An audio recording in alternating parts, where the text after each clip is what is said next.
Ang kwentong ito ay hango sa totoong buhay.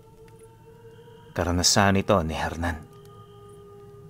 Taong 1966, Burgos, Samar.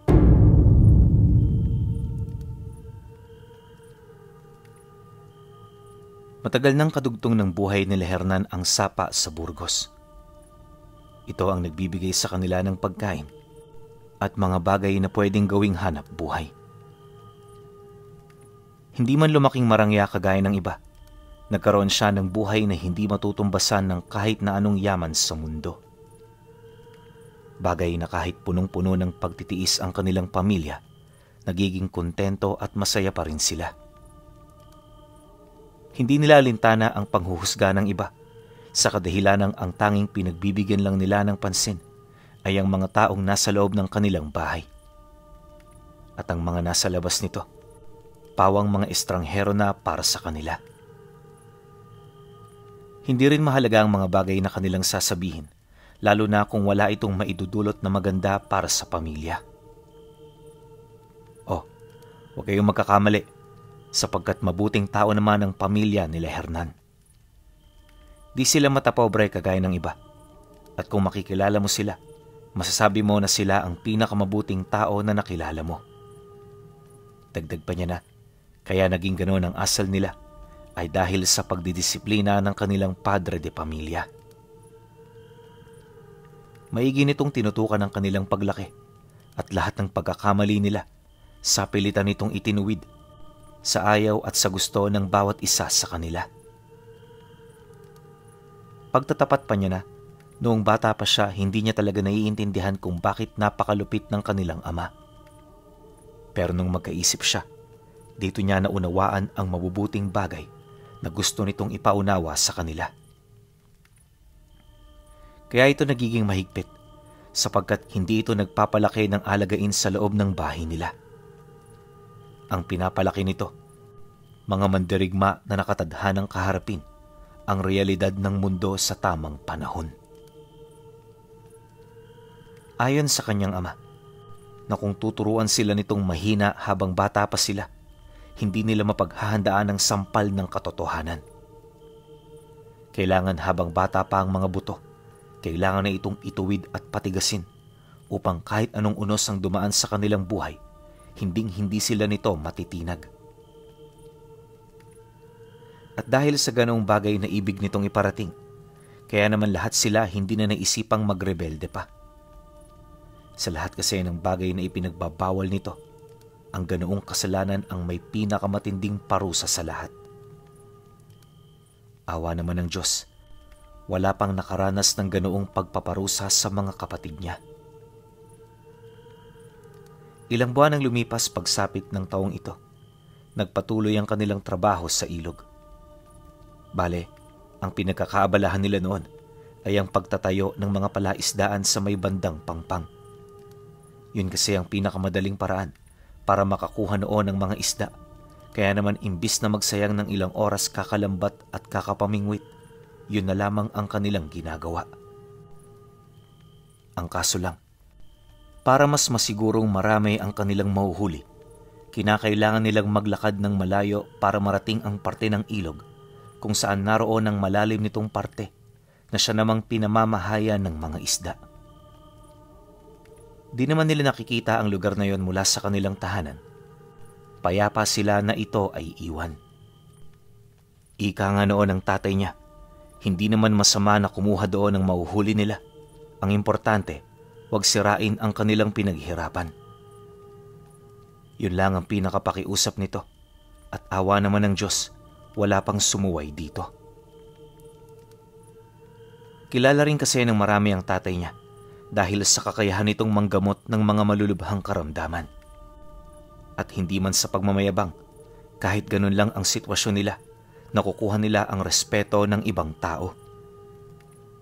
Ito kasi ang pinakita ng kanilang ama, kaya ito rin ang naisusoli ng marami. At sa loob ng matagal na panahong pamumuhay nila sa ilog, walang kahit isa sa kanilang mga kalugar ang nakaaway nila. Bagaman merong tampuhan at mga argumento, madali din naman nila itong nareresolba.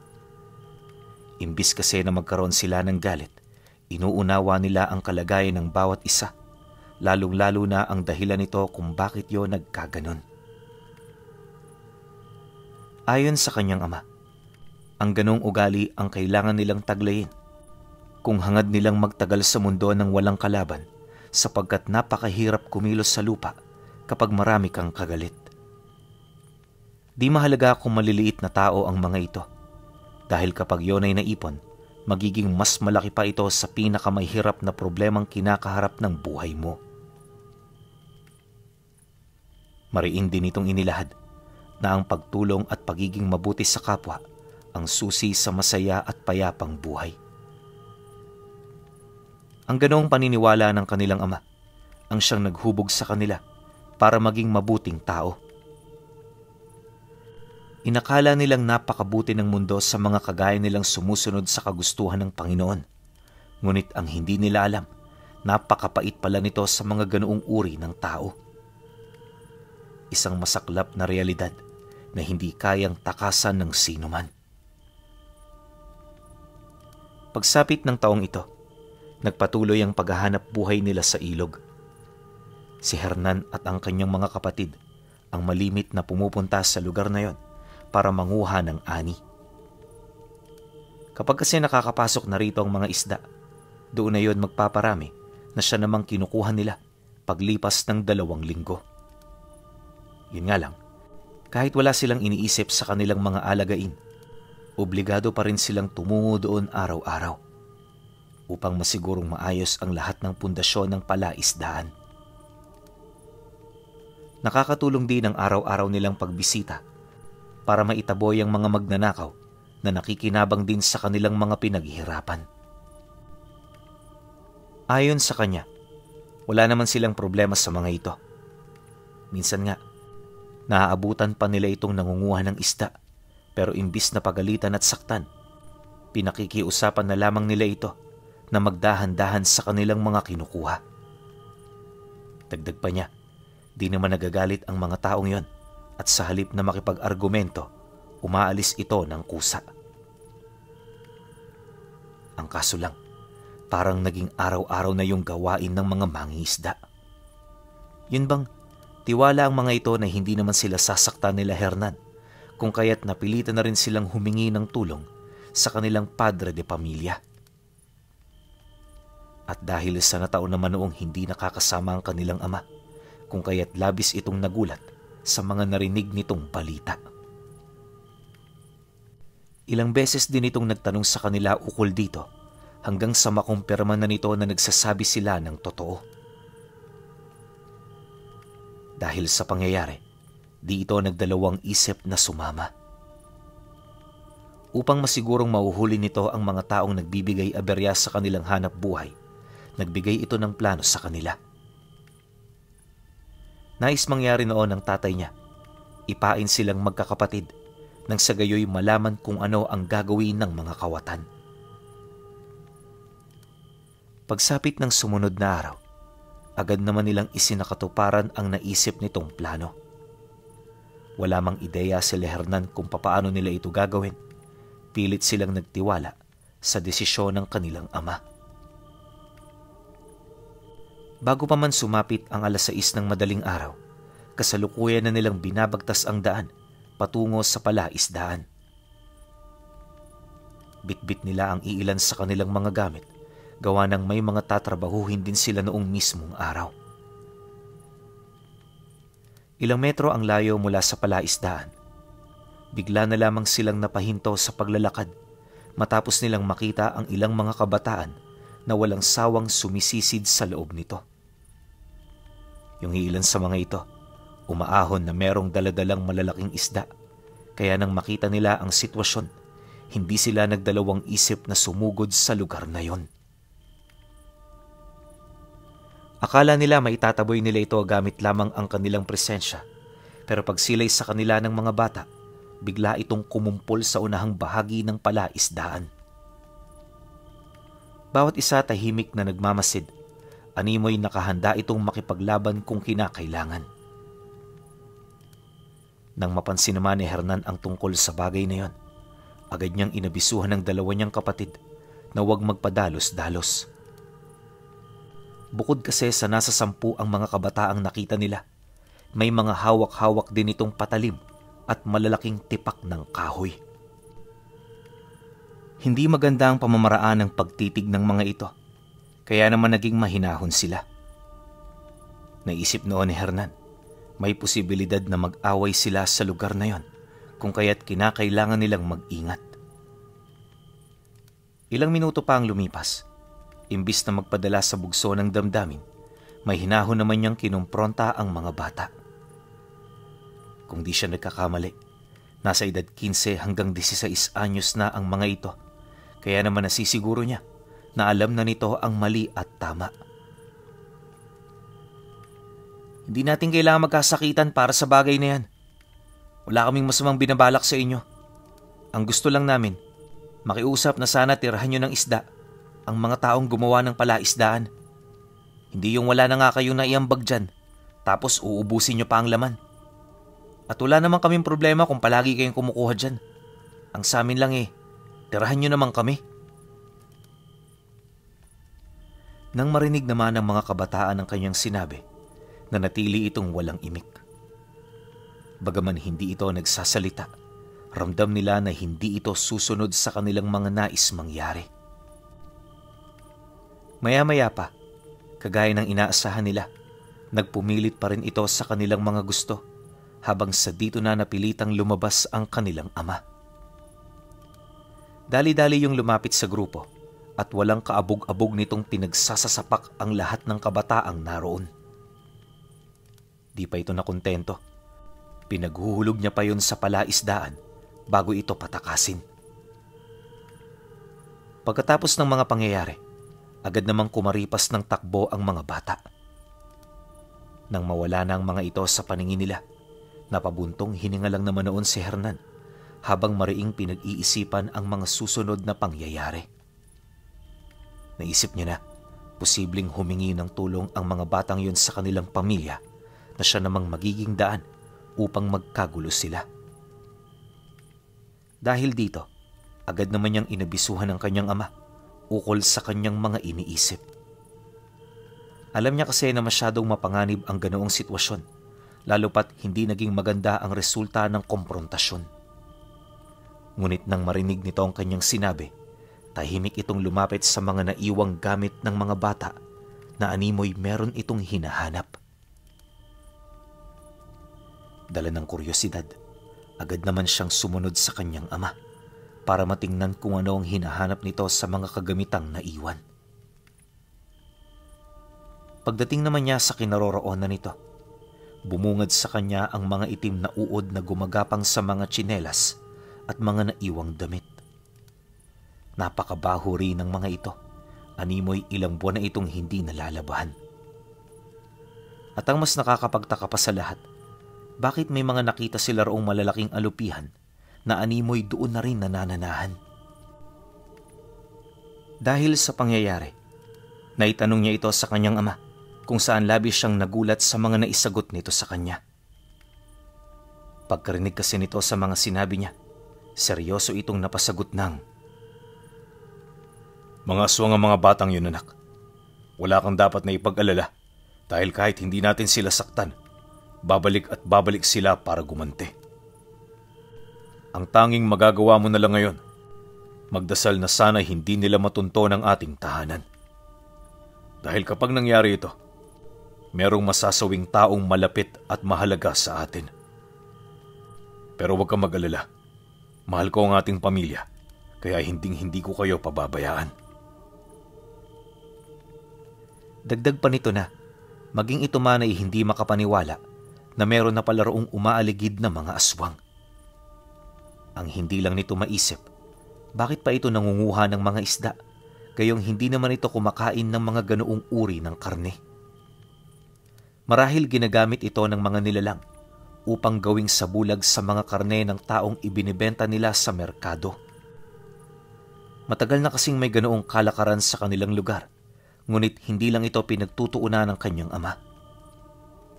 At mariin din itong inilahad sa kanya na ang mga nangyari noong mga oras na yon ay hindi rin ito sukat akalain. Wala kasi sa isip nito na makipaglaban sa mga ganoong uri ng nilalang, gawa ng sakit lang ito sa ulo. Hindi rin yun marunong tumingin sa kanilang mga kalaban, dahil kahit na sino basta malapit sa mga kinagagalitan nila ay pwedeng madamay. Pagkarinig naman niya sa lahat ng sinabi nito, hindi niya maiwasang makaramdam ng pagkabahala. Alam niya kasi na hindi birong kalaban ang mga aswang, kaya sa puntong yon, matinding pag-aalala na ang kanyang naramdaman. Naisip niya na, sa oras na hindi ito maayos ng kanyang ama, mataas ang tsansa na madamay silang magkakapatid. At sa pagpapatuloy naman ng kanilang pag-uusap, dito na muna sila nito pinagbawalan na bumalik sa palaisdaan. At bilang nakatatanda sa kanyang mga kapatid, nakiusap ang kanyang ama sa kanya na kung maaari ay sumama siya rito kapag may lugar silang pupuntahan. Pagkarinig naman niya sa sinabi nito, di siya nagdalawang isip na sumang-ayon. Bilang anak, ramdam niya kung kailan higit na nangangailangan ng tulong ang kanyang mga magulang. Nang marinig naman ito ang kanyang sagot, hinawakan siya nito sa ulo, sabay abiso sa kanyang mga kapatid na umuwi na muna ng bahay. Imbis na mangunguha pa sila noon ng isda, hindi na nila ito itinuloy, buhat sa mga nangyari. Kinahapunan, nang medyo bumaba na ang tensyon na kanilang nararamdaman, isinama siya ng tatay niya sa unahang bahagi ng palaisdaan. Silang dalawa lang noon ang magkasama, kaya literal na wala silang inaalala. At habang sila'y naglalakad, dito nabanggit ng ama niya ang tungkol sa tagong baryo na hindi malayo sa kanilang lugar. Malimit lang ang taong nakakaalam dito, kung kaya't may posibilidad na wala pa siyang ideya ukol dito. Mariin din itong inilahad na hindi yun kagaya ng baryo nila, gawa ng ang mga nakatira rito ay pawang mga taong may alam sa lihim na aral ng kaliwa. Malaking porsyento rin ng mga taga roon ay may dugo ng aswang, kaya naman hindi ito malimit puntahan ng kanyang ama. Yun nga lang, dahil sa mga nangyaring insidente, obligado ito roong bumisita upang makipag-usap sa pamilya ng mga batang nasakta nila. Mas mainam kasi na maging klaro sa lahat ang mga pangyayari upang hindi na yon lumaki pa. Pagkarinig niya sa sinabi nito, wala naman siyang naisagot. Yung kwento kasi ng tatay niya, halatang walang kasinungalingan sa mga kataga. Dahil dito, sa halip na magduda, pinili niyang maghanap ng paraan kung papaano makakaligtas sa baryo na pupuntahan nila. Alam niya kasi na kapag hindi siya nag-ingat, may posibilidad na siya ay mapahamak. Ilang minuto pa ang lumipas, napasok na nila ang masukal na kakahuyan sa gilid ng ilog. Malayo na ito sa mga kabahayan, kaya naman naglipanan na sa lugar na yon ang mga ligaw na hayop. Ayon sa kanya, bawat parte ng ilog doon may mga nagtatagong buwaya. Nakatingin lang ito sa kanila na parabang naghihintay ito ng perpektong pagkakataon. Dahil dito, maigi lang niyang sinundan ng kanyang ama hanggang sa may nakita na silang arko na may nakasulat na mga katagang maligayang pagdating sa Baryo Miraculo. Pagsilay nila dito, abot langit ang naramdaman niyang pagkagulat. Hindi niya kasi sukat akalain na merong ganoong kalaking lugar malapit sa baryo nila. Paglalarawan niya rito, nasa humigit 30 bahay ang naroon. Marami rin doong tao at sa bawat gilid ng daan may makikita kang nagtitinda ng kung ano-ano. Ngunit kahit nakakahalina sa kanilang mga mata ang bawat paninda, hindi sila roon bumili ng kahit na ano. Lahat kasi ng paninda nito, itinuturing na bulok at hindi na mapapakinabangan ng tatay niya.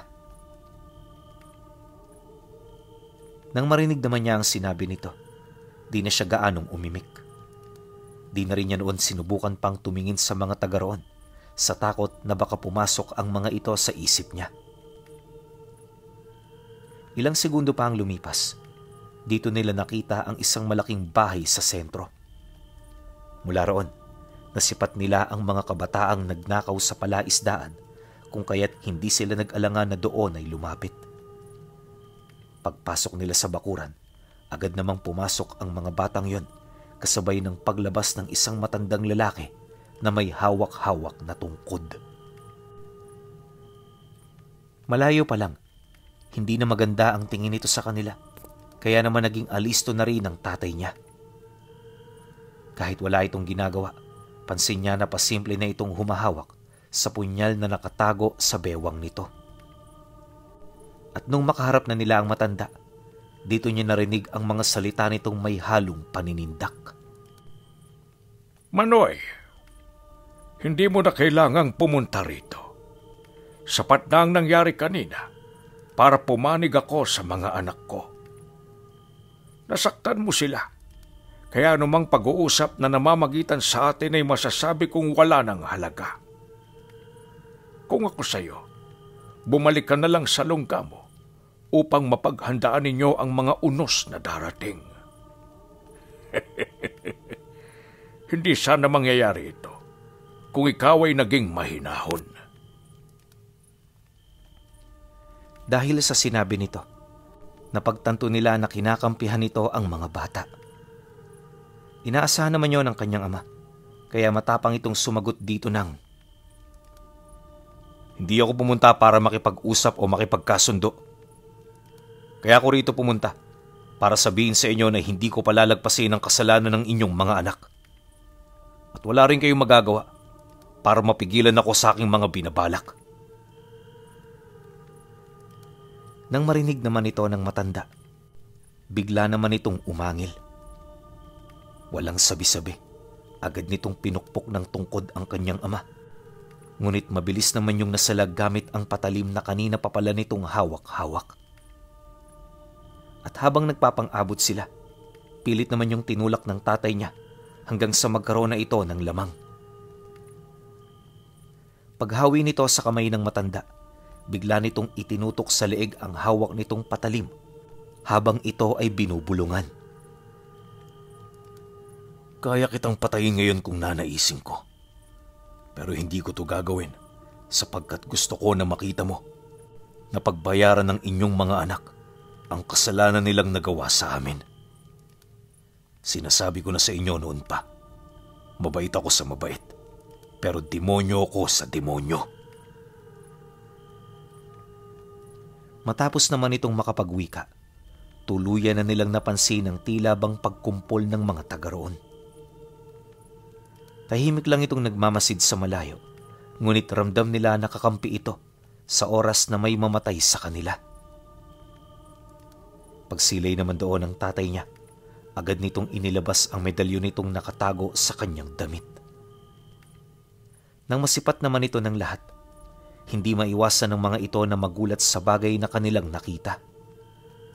Ultimo nga ang matanda na tinututukan noon ng tatay niya, napilitang magpumiglas para lamang makalayo sa medalyon. Dahil sa pangyayari, doon na sila nagkaroon ng pagkakataon na umalis ng baryo. Hindi man naging maganda ang kinahantungan ng kanilang lakad, nagpapasalamat na rin kahit papaano ang kanyang ama, lalo pat walang nangyari sa kanila. Pagkaraan ng kalahating oras, nang makabalik na sila ng bahay, dito na nila sinimulang bumisita sa mga bahay ng kadugo nila. Bawat isa, inabisuhan nila itong maghanda ukol sa unos na paparating. Meron naman noong mga naniwala, pero marami pa rin ang bilang ng mga nagsawalang bahala sa kanilang mga babala. Masakit man yung makita para sa kanila, minabuti nilang hayaan ang mga ito. Ika nga ng tatay niya, wala na silang kontrol sa pasya ng ibang tao. Ano man ang mangyari sa kanila, yun ay dulot lamang ng kanilang kapabayaan.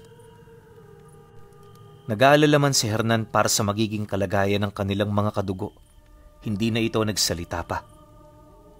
Ang tanging importante na lang din kasi noon para sa kanya ay yung kalagayan ng kanilang pamilya.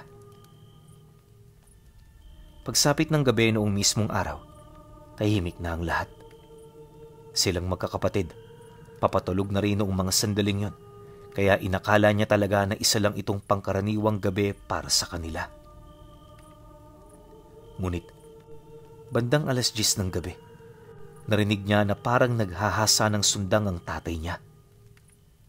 Napakaingay pa nito dahil may kung ano-ano itong sinasabi, tapos yung bawat paghasa nito, napakasakit sa tenga.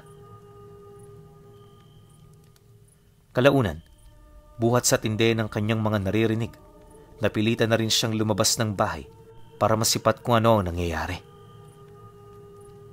Maya-maya pa, pagsilay niya sa sala, dito niya nakita ang kanyang ama na patuloy pa ring naghahasa.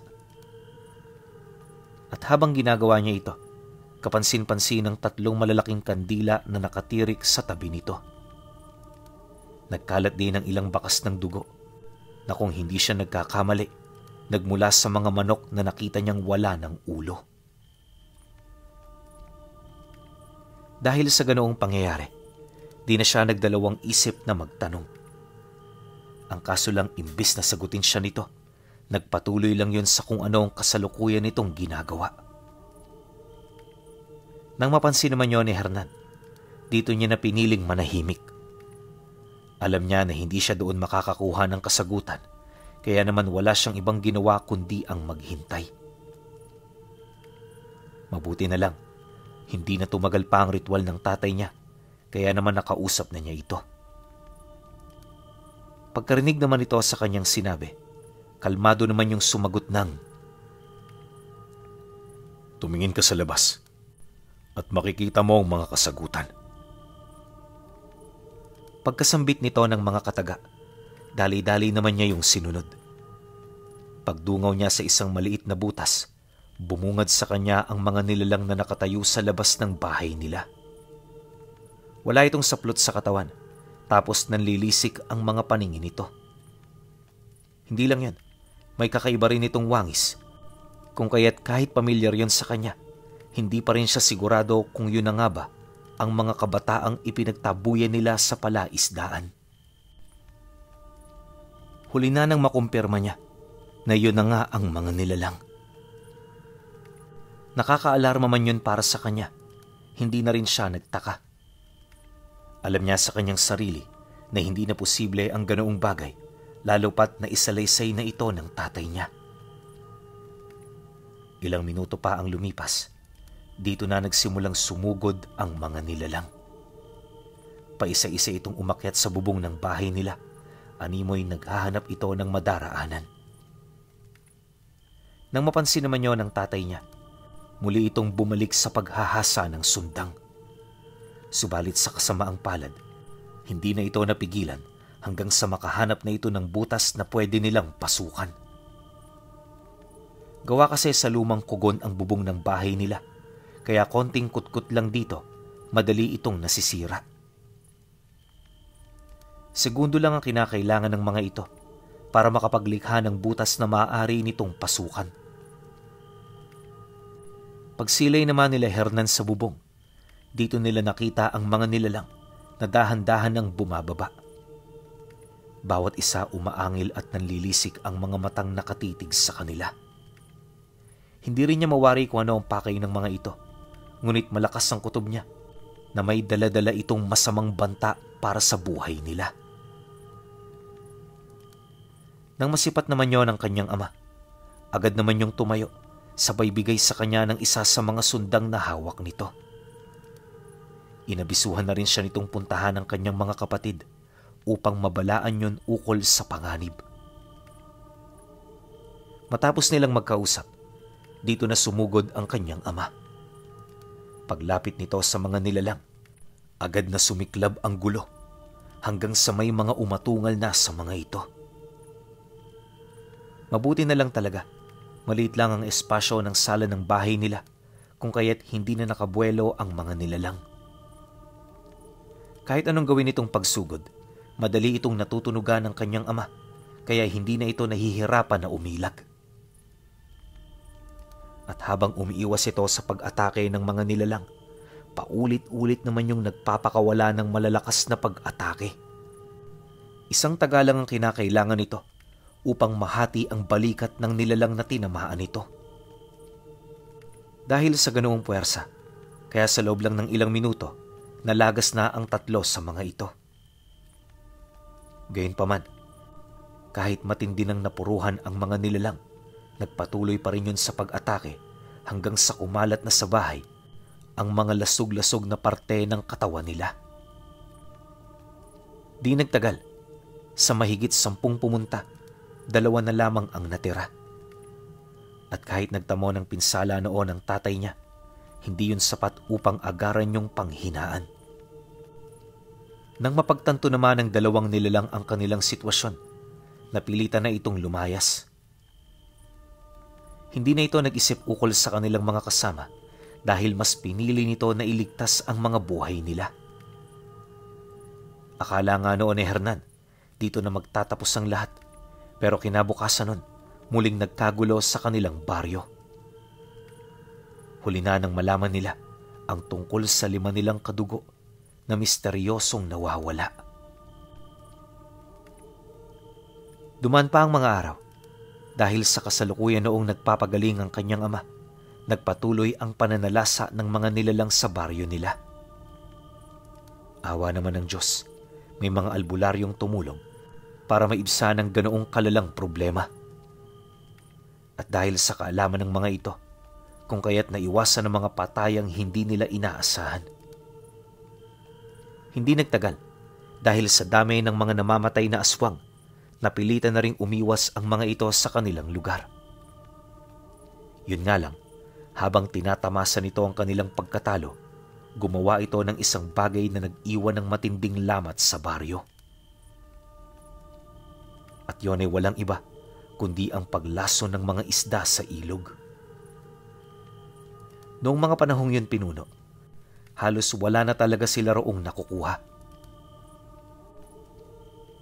Isang dekada rin ang kanilang hinintay bago bumalik ang buhay dito. Ngunit kahit mayaman na ulit ang ilog, hindi na nila ninais pang bumuo ng panibagong palaisdaan.